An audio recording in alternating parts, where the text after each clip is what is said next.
Isang mapagpalang araw po sa ating lahat. Ako po si Brian Tisimulo. Sabi ko po ang aking daily devotion ngayong araw, April 12, 2025. Ngayong araw pa natin tutunan natin series which is exegesis. Ito po ay isang seminary edition. So, yung topic po natin for today is about exegesis. So, ano ang exegesis? Now, ang ating talata po ay sa 2 Timothy chapter 2 verse 15. Sabi po dito, basahin ko po. Do your best to present yourself to God as one approved, a worker who does not need to be ashamed and who correctly handles the word of truth. Now, upang natin mas maunawaan kung ano yung sabihin ng talata nito, upang mas maintindihan natin ang ating devotion, upang maunawaan natin ang ating devotion, ngayon po tayo pagdadako sa ating mga teachings for today. So, una po, sabi ko dito, basahin ko po. Exegesis guards us against exegesis. So, exegesis for is drawing out what the text is really saying. So, instead of just reading our own ideas into it, it protects us from twisting yung scripture natin to fit what we want.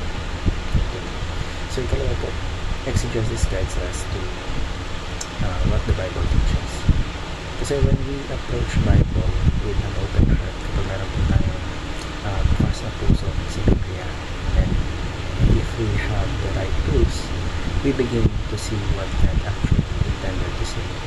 Nalaman talaga natin kung ano yung gusto ng Diyos, not just what we feel or assume. Ikatlo po, exegesis leads us to right teaching and right application. So, kung pagkakaroon po ng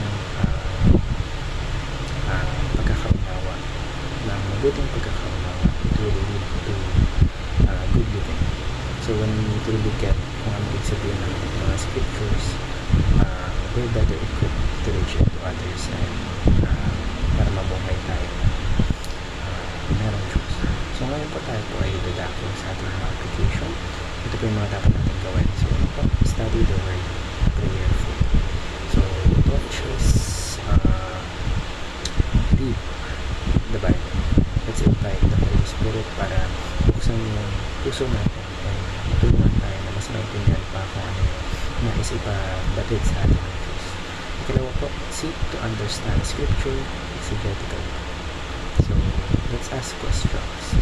Tanong po tayo. Let's look for the context. Huwag po tayo mag-settle sa surface level lang na understanding. May ano na yung Biblia is magsalita siya mag-isa.